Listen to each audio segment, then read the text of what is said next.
بسم اللہ الرحمن الرحیم۔ اللہ وبرکاتہ۔ معزز طلبہ کرام، آپ سب کیسے ہیں؟ آج ہم اصول شاشی کے سبق نمبر 162 کو پڑھیں گے، اور آج کے سبق کا عنوان ہے المبحث الثانی فی سنت رسول اللہ، اور آج کے ہماری سبق کی عبارت المبحث الثانی سے ہی شروع ہوتی ہے۔ آئیے سب سے پہلے عبارت پڑھ کے اس کے ترجمہ کرتے ہیں، اس کے بعد باقاعدہ سبق کی وضاحت کی طرف بڑھتے ہیں۔ مصنف علیہ رحمہ لکھتے ہیں البحث الثانی فی سنت رسول اللہ صلی اللہ علیہ وسلم۔ یہ دوسری بحث ہے جو سنت رسول اللہ صلی اللہ علیہ وسلم کے بارے میں ہے۔ وہی اکثر من عدد الرمل والحصوا، اور سنت رسول یہ ریت کی تعداد اور کنکریوں کی تعداد سے زیادہ ہے۔ جی طلبہ کرام، یہ ہمارے آج کے سبق کی عبارت اور اس کا ترجمہ تھا۔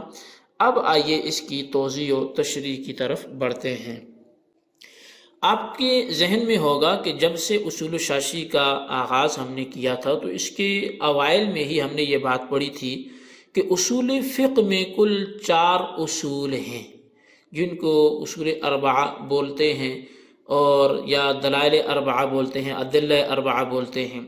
یہ 4 اصول ہیں جن پر فقہ کے اصول مرتب ہوتے ہیں، یہی بنیاد ہیں، یہی دلائل ہیں۔ وہ چاروں میں سے پہلے کے حوالے سے ہم نے گفتگو کی، جس میں ہم نے خاص اور عام سے آغاز کیا، اور پھر مطلق مقید، اور پھر صریح کنایہ، اور بہت سی فصول ہم نے اس میں پڑھی، اور تفصیل اور توضیح و تشریح کے بعد ہم نے اس کو گزشتہ سبق میں مکمل کر دیا۔ اب یہ ایک چیپٹر تھا، ایک باب تھا، جو ایک ادلہ اربعہ میں سے ایک دلیل تھی جو کتاب اللہ کے نام سے تھی، اور چونکہ اصول فقہ جو ہے وہ 4 اصولوں پر مرتب ہے، 4 دلائل ہیں، ایک کتاب اللہ ہے، دوسرا سنت رسول اللہ ہے، اور تیسرا اجماع ہے، چوتھا قیاس ہے۔ ان چاروں میں سے ہم نے پہلے کو یعنی کتاب اللہ کی تفصیل اور تشریح کو مکمل کر لیا۔ آج ہم جو دوسرا باب ہے یعنی سنت رسول اللہ، تو اس کا آغاز کرتے ہیں کہ یہ فقہ کے اصولوں میں کیسے حجت اور کہاں حجت ہے۔ آئیے اس کی طرف بڑھتے ہیں۔ اس سے قبل جو ہم نے بیان کیا اس کا تعلق کتاب اللہ سے تھا، اور اس کی تفصیلی مسائل سے فراغت کے بعد اب یہاں سے دوسری دلیل شرعی سنت رسول کی بحث کا آغاز کر رہے ہیں۔ سنت رسول، چونکہ لفظ سنت کا استعمال ہوا ہے، تو سنت کا جو لغوی معنی ہے وہ طریقہ اور عادت کا ہے، جیسا کہ اللہ تبارک و تعالی نے ارشاد فرمایا وَلَن تَجِدَ لِسُنَّتِ اللَّهِ تَبْدِيلًا، اور آپ اللہ کے طریقے میں کوئی تبدیلی نہیں پائیں گے۔ اب یہاں جو وَلَن تَجِدَ لِسُنَّتِ اللَّهِ، اللہ کے طریقے میں، تو سنت کا معنی وہ طریقہ کیا گیا، تو اس کا مطلب ہے کہ سنت کا جو لغوی معنی ہے وہ طریقہ ہے، اور اس پر بطور شاہد ہم نے یہ آیت پیش کی ہے۔ اسی طرح احادیث رسول میں بھی جو سنت کا لفظ جہاں جہاں آیا ہے وہ طریقے کے معنی میں استعمال ہوا ہے، تو لہٰذا سنت کا جو لغوی معنی ہے وہ طریقہ ہے۔ اب اس کے اصطلاحی معنی میں اختلاف ہے۔ سنت کے اصطلاحی معنی میں مشہور جو ہے وہ 2 مذہب ہیں، ایک تو مذہب فقہا ہے، اور دوسرا مذہب اہل اصول ہے۔ فقہا کے نزدیک جو سنت کا معنی و مفہوم ہے وہ ہر اس عبادت کو سنت کہتے ہیں جو فرائض و واجبات سے زائد ہو، کہ اس کے کرنے پر ثواب ملتا ہو اور نہ کرنے پر گناہ نہ ہوتا ہو۔ یہ جو سنت کا مفہوم بیان کیا گیا یہ حضرات فقہا کے نزدیک تھا، یہ ائمہ فقہا کے ہاں تھا کہ جو فرائض و واجبات سے زائد ہو، کہ اس کے کرنے پر ثواب ملتا ہو اور نہ کرنے پر کوئی گناہ بھی نہ ملتا ہو، تو اس کو وہ سنت سے تعبیر کرتے ہیں۔ جبکہ اہل اصول کے نزدیک اگر آپ سنت کی اصطلاحی تعریف دیکھیں تو اہل اصول جو ہے وہ کہتے ہیں کہ رسول اللہ کے قول، فعل اور تقریر کو سنت کہا جاتا ہے۔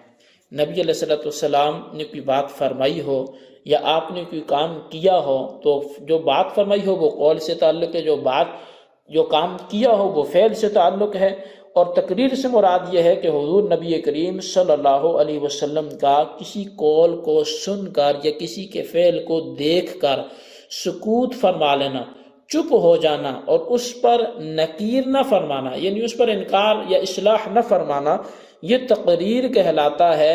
اور یہ اس بات پر دلیل ہے کہ نبی علیہ السلام نے اس چیز کو ثابت کر دیا ہے کہ یہ جائز ہے، یہ منع نہیں ہے۔ جیسا کہ آپ کے سامنے گوہ کھائی گئی، یعنی چھپکلی کی طرح کا ایک جو جانور ہے، یہ کھایا گیا تو آپ نے پسند تو نہیں فرمایا، لیکن دوسروں کے کھانے پر نکیر بھی نہیں فرمائی، جس سے اس کی حلت ثابت ہو جاتی ہے۔ تو لہٰذا یہ جو سنت کا مفہوم تھا وہ اہل اصول کے نزدیک تھا کہ رسول اللہ صلی اللہ علیہ وسلم کے قول، فعل اور تقریر کو وہ سنت سے تعبیر کرتے ہیں۔ اب ایک اور بات ہے، وہ یہ ہے کہ سنت، حدیث اور خبر کے درمیان فرق کیا ہے، کیونکہ ہم کہیں نبی علیہ السلام سے مرویات کے بارے میں سنت کا لفظ سنتے ہیں تو کہیں حدیث کا بھی سنتے ہیں، کہیں خبر رسول بھی سنتے ہیں، تو ان میں فرق کیا ہے؟ تو سنیے کہ سنت، حدیث اور خبر کے لغوی معنی میں فرق تو واضح ہے، لیکن ان کی اصطلاحی تعریف میں دو مذہب ہیں۔ محدثین کے نزدیک سنت، حدیث اور خبر تینوں ایک ہی معنی میں مستعمل ہیں، یعنی کہ حدیث پر بھی وہ سنت کا اطلاق کرتے ہیں، خبر کا اطلاق کرتے ہیں، تینوں ایک ہی معنی میں استعمال ہیں۔ جبکہ اہل اصول کے نزدیک تینوں میں فرق ہے کہ سنت کا اطلاق نبی علیہ السلام کے ان اقوال و افعال پر ہوتا ہے جو امت کے لیے جائز الاتباع ہے، یعنی جن افعال میں امت کے لیے جائز ہے کہ وہ پیروی کریں، نبی علیہ السلام کے نقش قدم پر چلیں، تو وہ اقوال و افعال یہ سنت کہلائیں گے، یہ اہل اصول کے نزدیک ہے۔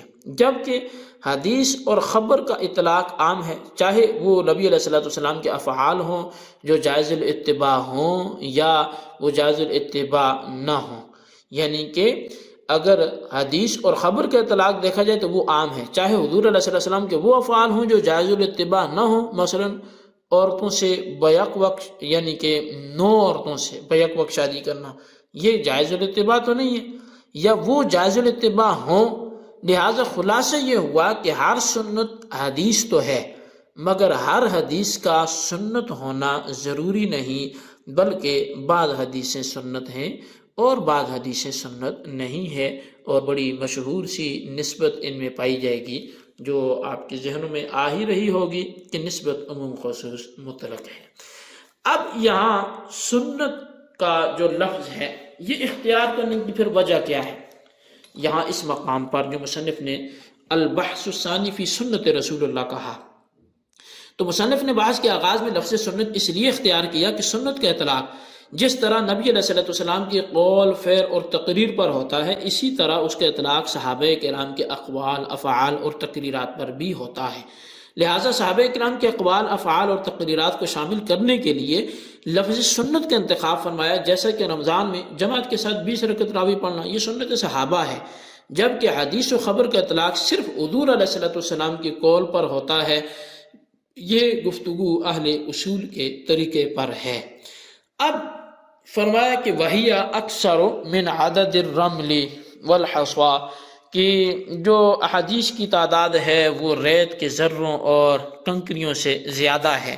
مصنف نے سنت رسول کو کنکریوں اور ریت کی تعداد سے زیادہ بتلا کر سنت کی کثرت کی طرف اشارہ کیا ہے۔ یہ مطلب ہرگز نہیں کہ جس طرح کنکریوں اور ریت کے ذروں کا احاطہ شمار میں لانا ممکن نہیں، اسی طرح سنت رسول کو بھی احاطہ شمار میں لانا ممکن نہیں، یہ بات مقصود نہیں ہے، کیونکہ محدثین کرام نے آپ کے اقوال و افعال اور تقریرات کو اپنی کتابوں میں محفوظ کر دیا ہے اور کوئی بھی سنت ضائع نہیں ہوئی۔ البتہ یہاں کثرت اور مبالغہ مقصود ہے۔ اب محدثین کرام کا حفظ کا درجہ کتنا تھا اور وہ کتنا یاد کرتے تھے حدیث کو، اس کا اندازہ آپ صرف ان چند جھلکیوں سے لگا لیں کہ امام بخاری، علی بن مدینی اور یحییٰ بن معین رحمہ اللہ المبین کو 3 لاکھ احادیث صحیحہ حفظ تھیں، جبکہ امام ابو یوسف علیہ رحمہ کو صرف 3 لاکھ موضوع احادیثیات تھیں، باقی احادیث صحیحہ کا تو کیا کہنا۔ اور حضرت امام احمد بن حنبل اور امام زرعہ رحمہم اللہ تعالیٰ کا مقام دیکھیں تو ان کو 7 لاکھ احادیث حفظ تھیں، اللہ اکبر۔ تو محدثین کرام بڑی کوششیں کرتے تھے احادیث میں اور بڑا کام کیا انہوں نے۔ تو بالخصوص جس فن میں ہم چل رہے ہیں یعنی اصول فقہ، تو اصول فقہ میں صرف ان 3000 احادیث سے مسائل کا استنباط کرتے ہیں جو احکام شرعیہ کا ماخذ ہیں۔ تو لہٰذا ہر حدیث سے یہاں گفتگو نہیں ہوگی، بلکہ جن سے اصول مستنبط ہوتے ہیں، استدلال ہوتا ہے، جو کسی نہ کسی بات پر حجت بنتی ہیں، وہی احادیث یہاں پہ معتبر ہیں، اور ان کی تعداد 3000 ہے۔ تو لہٰذا یہ ہمارے آج کے البحث الثانی فی سنت رسول اللہ کے حوالے سے کچھ تمہیداً گفتگو تھی۔ انشاءاللہ آئندہ اس کی مزید تفصیل کی طرف بڑھیں گے۔ آج کے سبق کو اچھی طرح یاد کریں، اپنے خلاصے کے طور پہ تحریر کریں، بالخصوص ان سوالات کے جوابات دیں۔ سوال نمبر 1 یہ ہے کہ سنت کا لغوی اصطلاحی معنی بیان کرتے ہوئے سنت، خبر اور حدیث میں فرق بیان کریں۔ اور سوال نمبر 2 یہ ہے کہ اصول فقہ میں جو سنت رسول کی تعداد ہے وہ کتنی ہے جس کا یہاں استعمال ہوتا ہے، بیان کریں۔ اللہ تبارک و تعالیٰ سے دعا ہے جو سنا پڑھا اسے یاد رکھنے کی توفیق نصیب فرمائے، آمین بجاہ النبی الامین صلی اللہ علیہ وسلم۔